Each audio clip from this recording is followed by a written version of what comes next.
When he punch guys, he try to punch through them and send them to the next dimension. And I advise, when he punch guys, he try to punch through them and send them to the next dimension.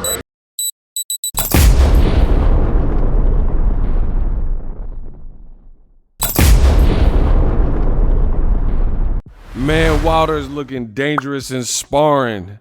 Oh my God. Ex-WBC champion of the world, Deontay, to this day. I can't wait for this fight. October 9th. It's about to go down. What up, Fight World? It's your boy Ego, and I'm back with some more boxing. Make sure you smash the like button. Also, subscribe to my channel. Now, you guys seen clips at the beginning. That was a brief snippet from the Fox preview show for Wilder versus Tyson Fury, part 2, +1, part 3. And that was him sparring Robert Helenius. I made a video previously showing you guys that Robert Helenius, who just he's coming off a great win with Adam Kalnacki. I made a video showing you that he was in camp with Wilder. This is not surprising. The two have worked together in the past. And it looks like everything is clicking from what Malik Scott is saying. Obviously, they're not going to release too much of the sparring footage, but from what Malik Scott is showing and saying, and what the Fox broadcast showed, Wilder looks good. The right hand looks surgical. The way, if you don't know what I'm talking about, please rewind this video, mark your spot down, rewind this video, and picture me rolling, right? Watch the clip at the beginning. That's what I put at the beginning for you guys, so you guys know exactly where in the video to find it. And Wilder looks like he's ready to baptize Tyson Fury with that right hand. Now, a lot of people don't give credit to Wilder for this very thing. Wilder is a dynamic athlete, and he's more than a one-punch knockout artist, and I think that'll be shown. In addition, everybody talks about the right hand missile, but he can hurt you with his left hand as well. I seen it in fights before.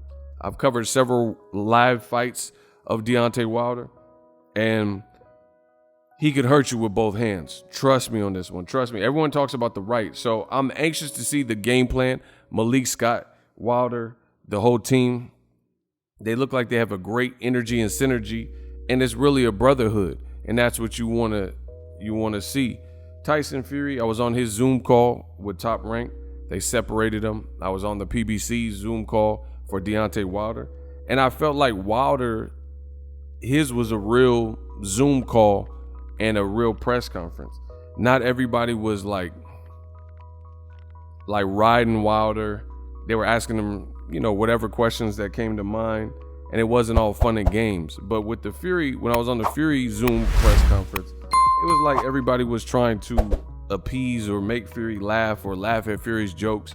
And it was like a lot of fraternizing, instead of just being professional and helping build the fight. You got to understand there's people from different countries who love boxing and they just want to get the information. But everyone's like having little sidebars and side notes, side jokes with Tyson Fury. And he had no shirt on. It seemed like a kickback, like you had somebody's house or a party. And I can't tell you what Fury is doing, but I know firsthand what Wilder is doing. And we're seeing snippets of it, like the clip at the beginning of this video. And I think it's going to spell trouble for Tyson Fury. Tyson Fury, it doesn't even look like he's training. And I understand Tyson Fury, he's with the games and the gimmicks and the skullduggery and those types of things, but there's only so much credit that I'm going to give Fury in terms of being that savvy. He looks like he's just not training. If you look at recent interviews with Fury, he's walking on the beach when he was in the UK before he came to America. He was walking on the beach doing an interview, talking about AJ and Dillian White, stuff that doesn't have anything to do with the immediate threat of Deontay Wilder, a man that wants to knock your head off of your shoulders, like shampoo, head and shoulders, right?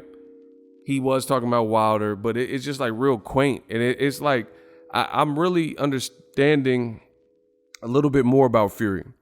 I think Fury does a lot, and I mean a lot, of projection.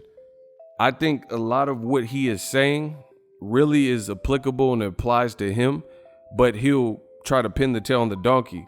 So when he insults Wilder and he says something, it's really about himself.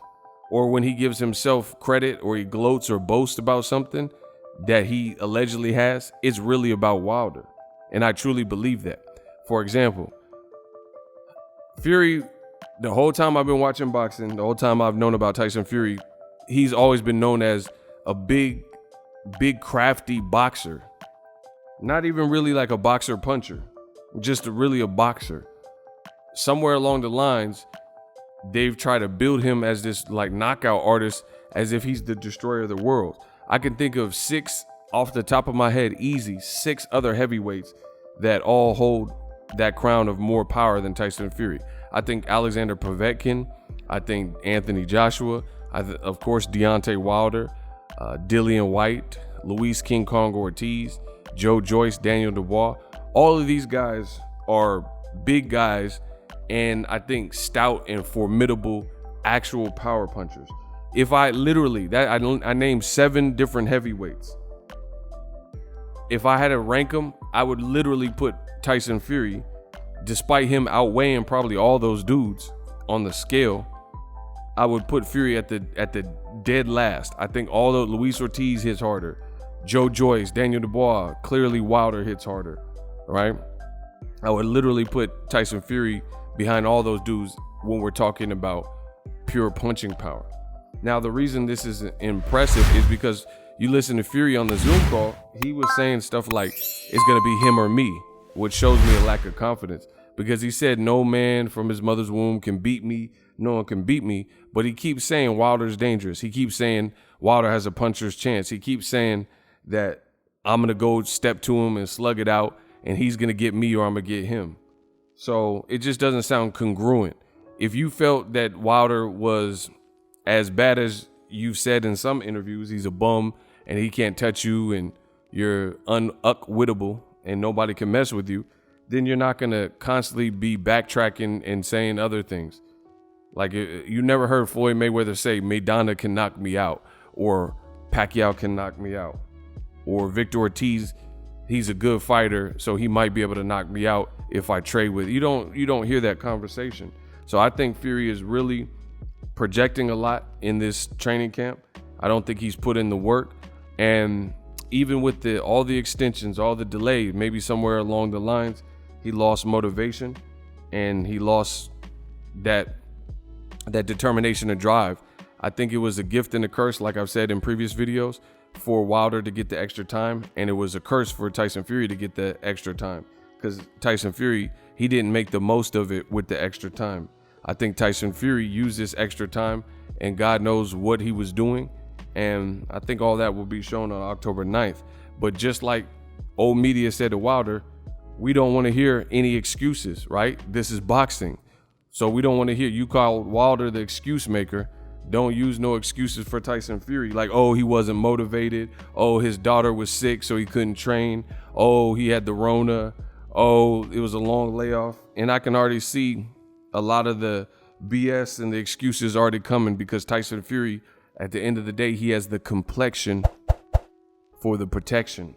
And as long as he keeps that, he can keep that card in his wallet or his back pocket, and they'll go against the rules. The fraternity, old media, the secret society that they want in boxing. They want him to win so bad. So, if the opposite happens and Wilder knocks him out, which is what I'm predicting, they're going to go against everything they say about not making excuses. And you could tell, look at people jump off the ship. People jumped off the ship. They went from 2020 saying Wilder would get battered in the trilogy to seeing how good Wilder looks in the clips, like the one at the beginning where he's getting off the right hand. He's rolling under shots on the pads. He's just doing different stuff. He's boxing underwater. In the various clips that we've seen of Deontay Wilder, he's doing these various things. And now people who picked against Wilder, they're starting to tuck their tails and go the other way and say, oh, Fury might not be ready. Oh, I don't know if Fury's even Eddie Hearn. Eddie Hearn said Fury, he doesn't think he's prepared. But none of that's going to matter. You're either going to win or lose. And if you lose, especially with all the ish he's been talking, is going to be very hard to come back for Tyson Fury. His personality, his demeanor, his I think he has a disorder, to be honest.